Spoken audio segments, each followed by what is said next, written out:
All right, welcome to our weekly, yearly cycle updates, where we're talking about what's going on God's calendar during this time of the year.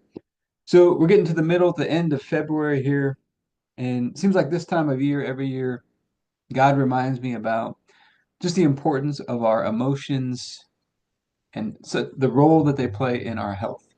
And so if I had to teach one lesson about health to anybody, so I've been helping people with their health and fitness for, I don't know, 20 something years.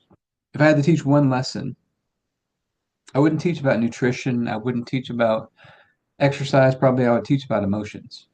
Emotions are just so powerful. They cause physical changes in your body.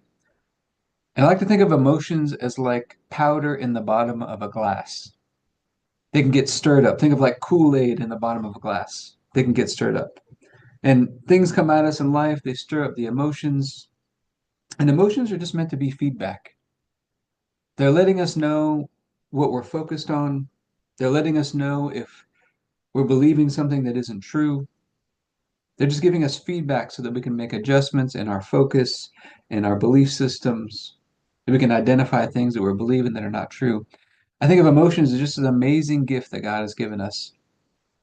And so the good news also is that emotions can be stirred up on purpose. We can stir in peace, we can stir in joy, we can stir in gratitude on purpose. You can stir yourself up.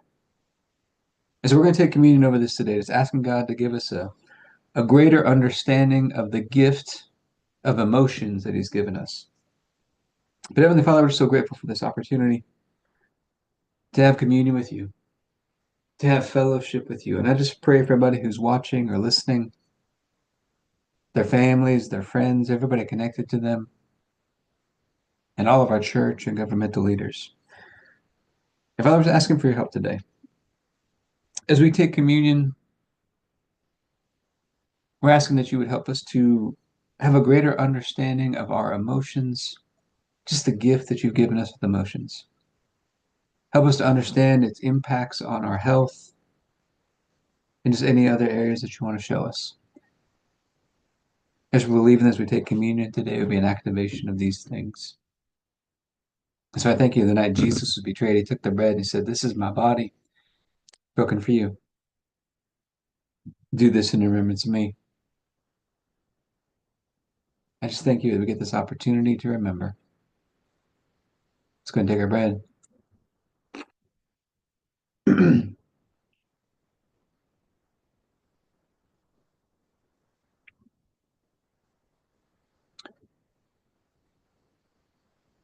Then after supper, Jesus took the cup and he said, "This is the cup of the new covenant in my blood, poured out for the forgiveness of sins for many."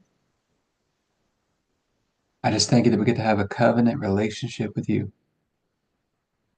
Let's go ahead and take our juice.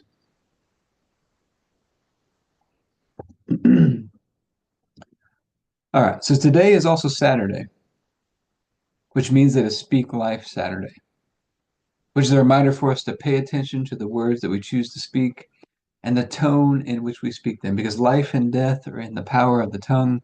We want to let our speech always be seasoned with grace. Let's keep remembering God's with you, that He loves you, that nothing's impossible for Him. Let's go speak life today.